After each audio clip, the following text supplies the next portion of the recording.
सभी विद्यार्थियों को सुप्रभात। अपने इस YouTube चैनल पर आपका स्वागत एवं अभिनंदन। हाँ, तो विद्यार्थियों, आज हम लिंग ज्ञान के अंतर्गत नपुंसकलिंग शब्दों के बारे में अध्ययन करेंगे। तो आज का हमारा प्रकरण रहेगा नपुंसकलिंग शब्द।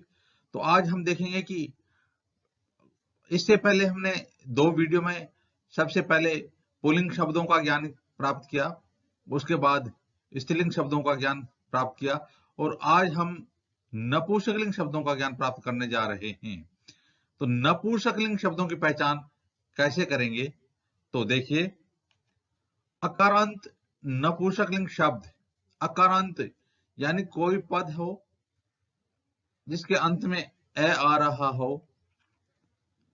वैसे तो हमने देखा था कि जो पद जिसके आखिर में ए आ रहा है उसके आगे विसर्ग आता वो तो सामान्यतः पुल्लिंग होता है, लेकिन जिस पद के अंत में हलंत वाला मैं आता है वो सामान्यतः नपुंसकलिंग पद होता है। प्रथमा विभक्ति के एकवचन में नपुंसक लिंग पद होते हैं, उसके हलंत वाला मैं यानी आधा मैं आता है, वहां पर कौन सा शब्द होता है? नपुंसकलिंग शब्द होता है। तो जिस प्रकार से देखिए, मंदिरम, गृहम, द्वारम, सोपानम। मंदिरम माने मंदिर, मंदिर होता है तो हलंत वाला मैं है। इसी प्रकार से गृहम घर मैं है। इसी प्रकार से द्वारम मैं है। इसी प्रकार सोपानम यानी यहां पर जो पद हैं वो कौन से लिंग में आ रहे हैं? नपुंसक लिंग में आ रहे हैं, क्योंकि ये पद क्या है? अकारांत पद हैं, अकारांत हैं।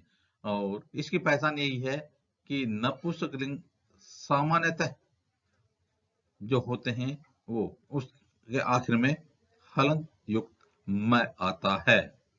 इसी प्रकार से देखिए, फलम माने फल। इसी प्रकार से वनम, पुस्तकम, तिलकम तिलक।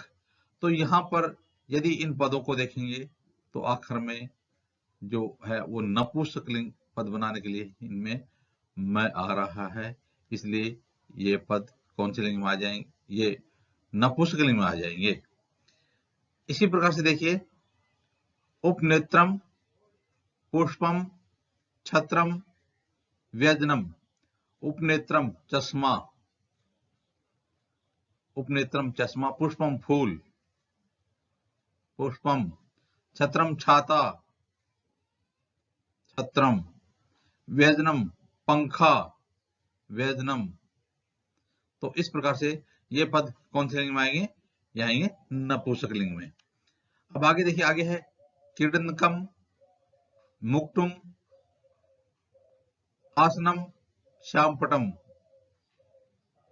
तो इसी प्रकार से यदि हम देखें तो क्रीडनकम, क्रीडनकम माने खिलौना। क्रीडनकम माने खिलौना, नपुंसक लिंग है। इसी प्रकार से देखिए, मुकुटम माने मुकुट, नपुंसक लिंग है। इसी प्रकार से आसनम जो चटाई होती है, नपुंसक लिंग है। श्यामपटम यहां पर भी नपुंसक लिंग है। तो इस प्रकार से जो पद आते हैं उसके आखिर में हलंत वाला में आता है वो सामान्यतः नपुंसक लिंग पद होते हैं। इसी प्रकार से करवस्त्रम, पंजरम, दूरदर्शनम, संगणकम। करवस्त्रम माने रुमाल, पंजरम यानी पिंजरा, दूरदर्शनम दूरदर्शन, संगणकम माने कंप्यूटर। तो यहां पर भी ये पद हैं, ये कौन से लिंग में आएंगे? ये आएंगे नपुंसक लिंग में। इसी प्रकार से चक्रम, षट्कम, रेलयानम, विमानम। तो चक्रम चक्र पहिया, षट्कम गाड़ी, रेलयानम रेलगाड़ी, विमानम विमान। कौन से लिंग में आ रहे हैं? नपुंसक लिंग में आ रहे हैं, क्योंकि अकारांत हैं यानी हलंत वाला आखिर में आने के कारण ये पद कौन से लिंग में हो गए? ये नपुंसकलिंग युक्त हो जाते हैं। प्रथमा विभक्ति के एक वचन की बात चल रही है। यदि किसी पद के प्रथमा विभक्ति एक वचन में आता है, मंदिरम, गृहम, द्वारम, सोपानम, तो ये शब्द होते हैं, ये नपुंसकलिंग होते हैं। इसी प्रकार से पर्णम, पत्रम, नारिकेलम, नीडम। पर्णम माने पत्ता, पत्रम, नारिकेलम नारियल, निडम घोंसला, ये पद भी कौन से लिंग में आएंगे? ये आएंगे नपुंसक लिंग में। इसी प्रकार से देखिए विद्यार्थियों, कमलम, चित्रम, जलम, भवनम, तो कमलम कमल, यानी ये पद भी कौन से लिंग में आ जाएंगे? चित्रम चित्तर, ये पद भी नपुंसक लिंग में आ जाएंगे। इस प्रकार प्रथमा एक वचन में यदि हलंत युक्त मैं वाला जो पद आते हैं वो कौन से लिंग में आते हैं?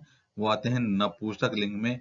सामान्यतः हम वैसे तो आपको पहले भी बताया था कि वैसे लिंग निर्धारण करना बहुत सरल कार्य नहीं है, इसके लिए बहुत सी बातों की जरूरत पड़ती है, लेकिन फिर भी यदि हम इन पदों पर गौर करें तो इन पदों को देख करके हम बता सकते हैं कि इसमें कौन सा लिंग है। हाँ तो विद्यार्थियों, अब देखते हैं आगे इकारांत नपुंसक लिंग शब्द। तो इकारांत हर्षव ई, हर्षव ई, हर्षव ई, हर्षव ई।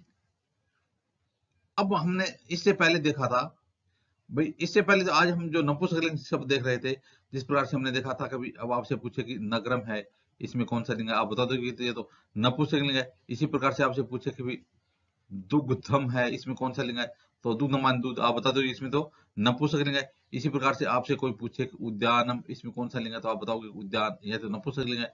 इसी प्रकार से आपसे पूछे कि उपवनम, इसमें कौन सा लिंग है, तो आप बता दो निश्चित है कि इसमें नपुंसक लिंग है। इसी प्रकार से हलंत मैं के अलावा यदि हर्षो ई आ रही है, उसके आगे विसर्ग नहीं है, विसर्ग नहीं है, तो सामान्यतः ये पद नपुंसक लिंग युक्त होते हैं। या फिर हर्षव उ आता है, हर्षव उ आता है, उसके आगे विसर्ग नहीं होता है, तो सामान्यतः ये पद नपुंसक लिंग होते हैं। अपवाद को छोड़ दें तो इसी प्रकार से देखिए, दधि, शुचि, वारी, अस्थि, दधि दही, शुचि पवित्र, वारी जल, अस्थि हड्डी, ये पद हैं। इसके आखिर में क्या आ रहा है? हर्षव ई आ रहा है और आगे विसर्ग नहीं है। हमने सबसे पहले पढ़ा था कि जो पद होते हैं हरि पुल्लिंग है, कपि पुल्लिंग है, शनि पुल्लिंग है, लेकिन यदि इन पदों को यदि हम नपुंसक लिंग में चलाएंगे तो यानी इनके विसर्ग नहीं आएगा। तो जिस प्रकार से अब हरि यह पुल्लिंग है, यदि इसको नपुंसक लिंग बनाना चाहे तो इसके आगे इसे विसर्ग हटा के इसके यदि रूप चलाते हैं तो वो नपुंसक लिंग में इसके रूप चलते हैं। कौन से लिंग में? नपुंसक लिंग में। जिस प्रकार से देखिए, अब हरि यह पुल्लिंग है, लेकिन हरि यह नपुंसक लिंग है, तो इस प्रकार से दधि, शुचि, वारी, अस्थि, ये पद कौन से लिंग में आ जाएंगे? ये आ जाएंगे नपुंसक लिंग में। अब देखिए, उकारांत नपुंसक लिंग शब्द, उकारांत हर्षव उ, और आगे इसके क्या नहीं है? इसके आगे विसर्ग नहीं है, तो ये कौन से लिंग में आ जाएंगे? ये नपुंसक लिंग में आ जाएंगे।